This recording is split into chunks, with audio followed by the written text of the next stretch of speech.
पहला इतरेतर द्वंद्व, दूसरा समाहार द्वंद्व और तीसरा एक शेष द्वंद्व।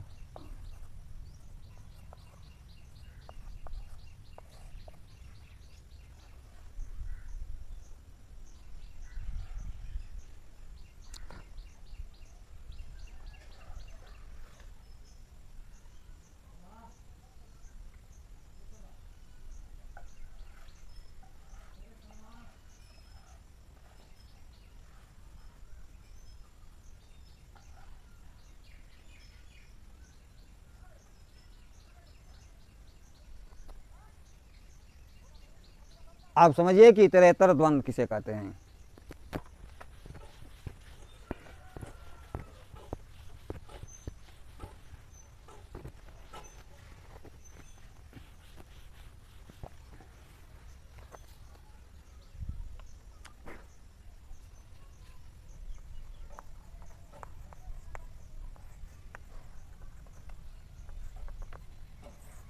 इतरेतर द्वंद्व जब समस्त पद में दोनों पद का अर्थ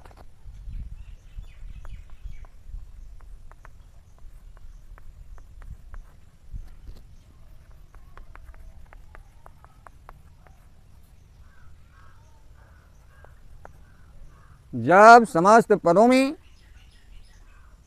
दोनों पदों का अर्थ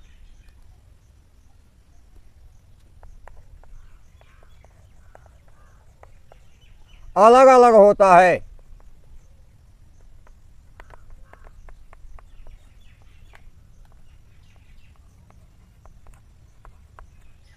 जब समस्त पदों में दोनों पदों का अर्थ अलग अलग होता है वहाँ इतरेतर द्वंद्व होता है।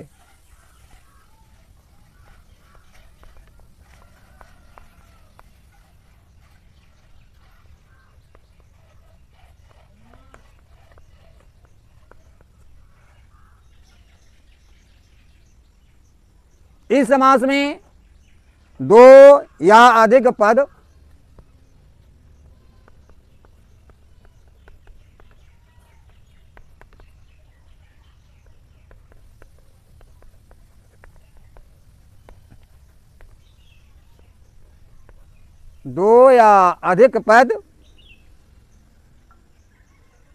होने पर समस्त पद का वचन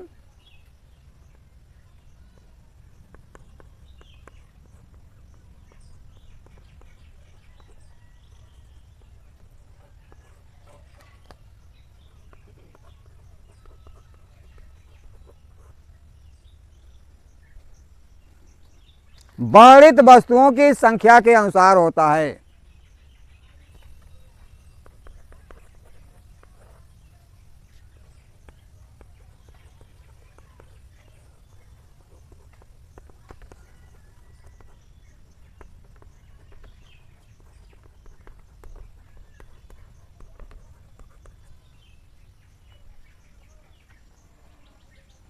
इसमें समस्त पद का अंतिम पद का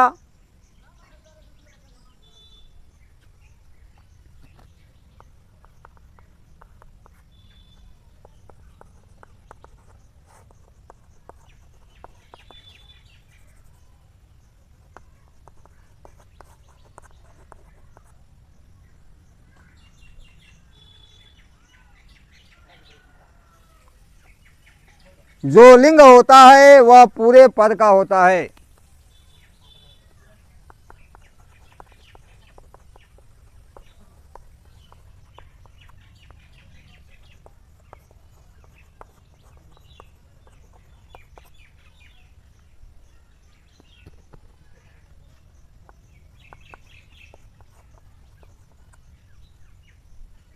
समझिए, इसे कहने का मतलब होता है इतरेतर का यदि हम संधि विच्छेद करें तो इतर धन इतर, यानी दोनों पद अलग अलग हैं, एक समान नहीं है, तो इसीलिए हम इसको कहते हैं इतरेतर द्वंद्व। दूसरी बात है कि दोनों पद जो है आपका अलग अलग है और दोनों का अलग अलग अर्थ होता है। हाँ, एक चीज होता है कि यदि दो पद है तो समस्त पद द्विवचन में होगा, और तीन या तीन से अधिक पद है तो समस्त पद जो है बहुवचन में होगा। इतरेतर द्वंद्व का मतलब यही है। जैसे आपका दोनों पद है, आपका राम कृष्ण, एक राम है और दूसरा क्या है, कृष्ण। दोनों जो है भिन्न हैं, और जब दोनों भिन्न हैं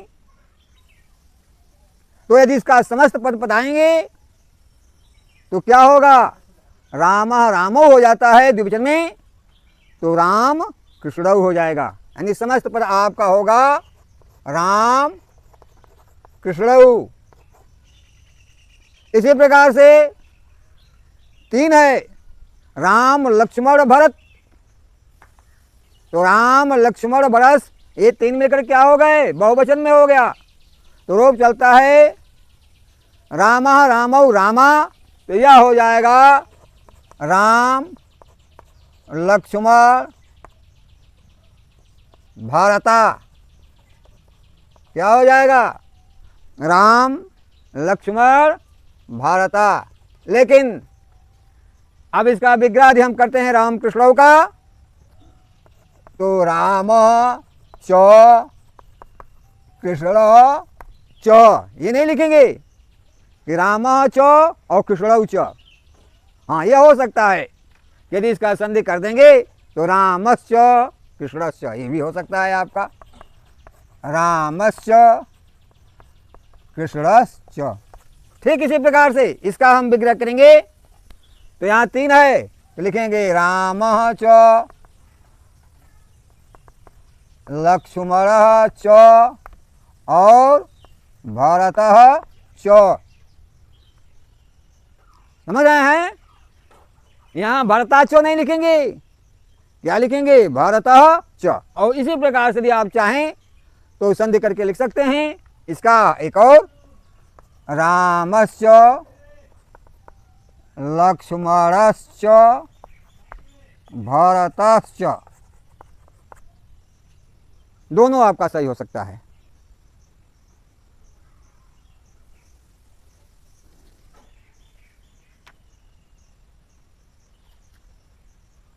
शिव केशवौ,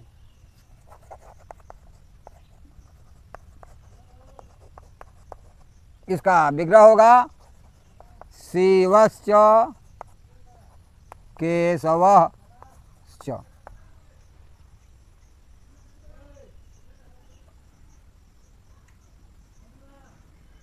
हरिहरौ,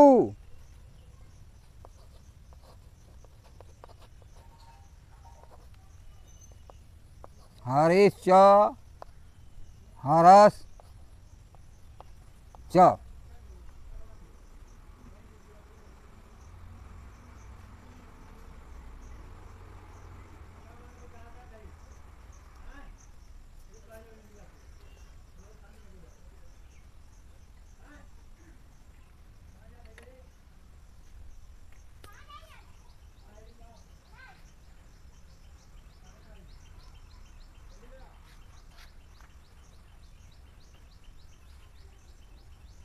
अब इसमें नोट देखिए, यानी विशेष जानकारी के लिए नोट का प्रयोग किया जाता है।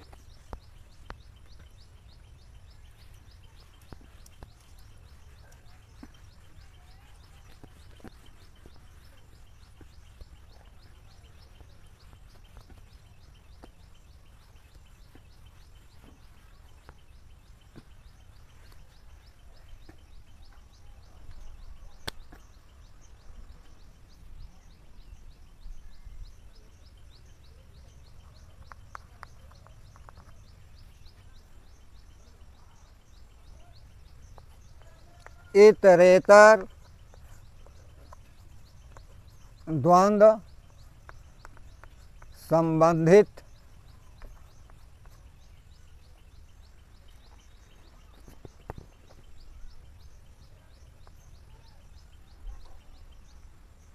कुछ सावधानियां।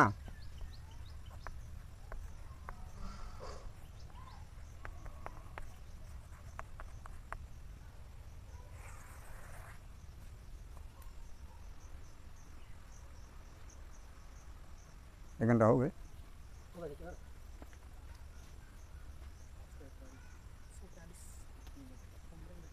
लगातार 1 घंटा चल जाए ना। तो पहला सावधानी लिखिए, अजादी और आक्रांत पदों को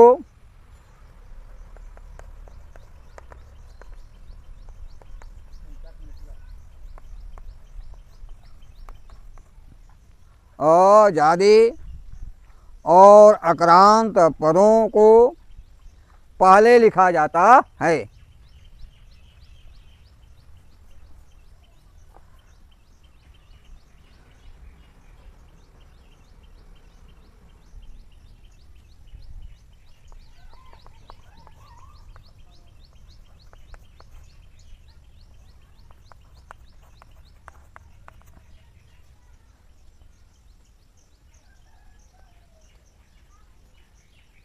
जैसे ईश और कृष्ण दो है, तो हम पहले आजाद है, ई है, तो ईश को पहले लिखेंगे और कृष्ण को बाद में लिखेंगे समस्त पद बनाते समय। तो यह हो जाएगा ईश कृष्णौ। क्या हो जाएगा? ईश कृष्णौ, यानी इसका समस्त पद कृष्ण ईसौ नहीं हो सकता है, कृष्ण ईसौ नहीं हो सकता है, लेकिन इसका समस्त पद क्या होगा? ईश कृष्णौ, यानी ईश को हम पहले लिखेंगे और कृष्ण को बाद में लिखेंगे। तो इसका विग्रह होगा ईशश्च कृष्णश्च। एक और उदाहरण देख लीजिए, राम कृष्णौ,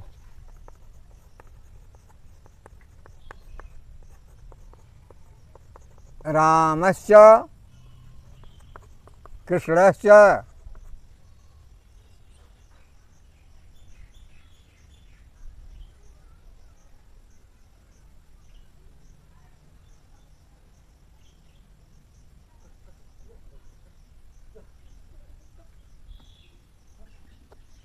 दूसरी सावधानी है, जिस पद में दूसरे से कम स्वर हो,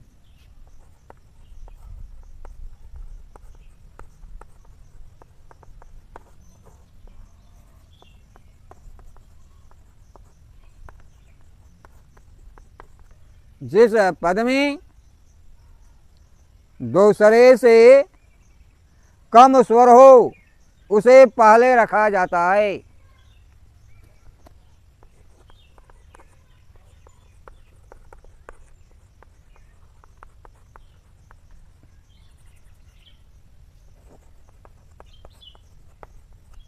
जैसे यानी जिस पद में ज़्यादा कम स्वर हो और ज़्यादा स्वर हो, तो जिसमें कम स्वर होता है उसको पहले लिखेंगे और ज़्यादा स्वर होगा तो बाद में लिखेंगे उसे। जैसे एक शब्द है आपका शिव और दूसरा शब्द है केशव।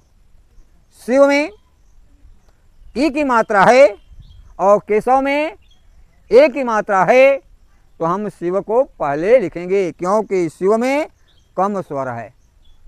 तो इसका हो जाएगा शिव केशवौ, यानी इसको हम समस्त पद बनाते समय केशव शिवौ नहीं हो सकता है। जब भी आप समस्त पद बनाएंगे तो शिव केशवौ। तो अब इसका विग्रह होगा शिवश्च केशवश्च।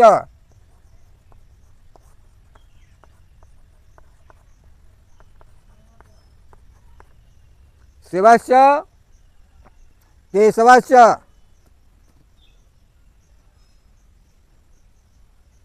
अब तीसरा है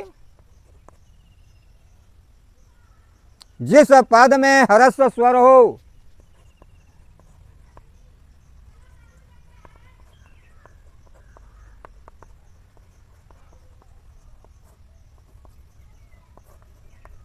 जिस पद में ह्रस्व स्वर हो उसे पहले रखा जाता है।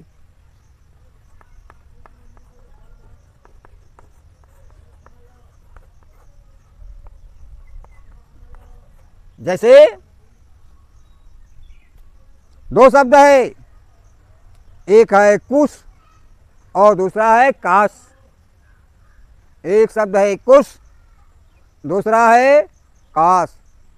तो कुश में छोटा ऊ की मात्रा है और काश में का है तो आपका दीर्घ स्वर है।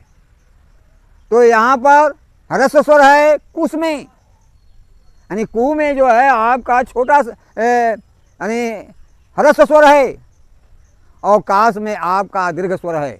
इसलिए ह्रस्व स्वर वाले कुश को हम पहले लिखेंगे और दीर्घ स्वर वाले काश को हम बाद में लिखेंगे। यह हो जाएगा कुश कासम।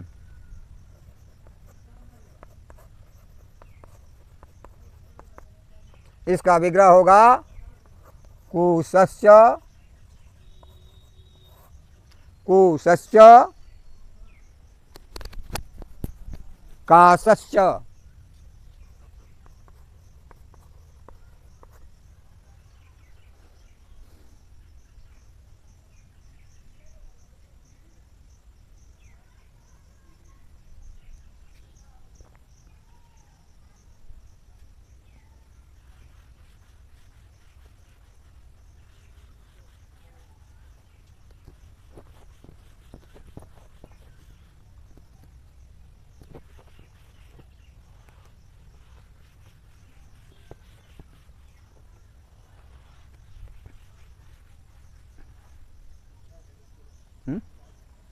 हाँ तो तुम्हें दो लिख ले। चौथा है पूज्य शब्द का प्रयोग होता है। पूज्य शब्द का प्रयोग पहले होता है।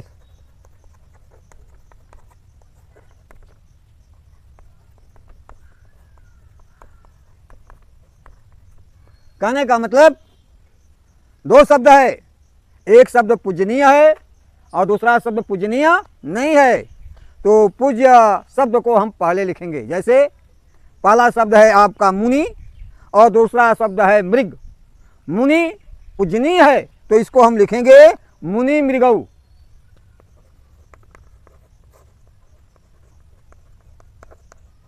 यानी कहने का मतलब कि मृग मुनि नहीं, मुनि नहीं होगा, मुनि मृगऊ। तो यह हो जाएगा मुनिश्च मृगस्य। और पांचवा है बड़े भाई का पहले प्रयोग होता है।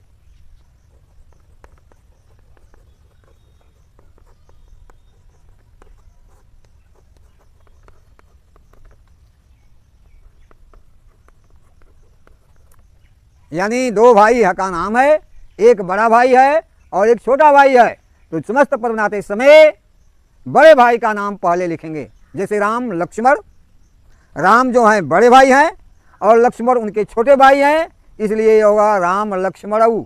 यानी लक्ष्मण रामऊ नहीं होगा, राम लक्ष्मणऊ।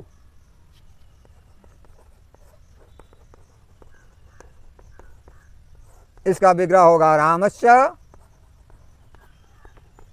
लक्ष्मणश्च। बंद कीजिए।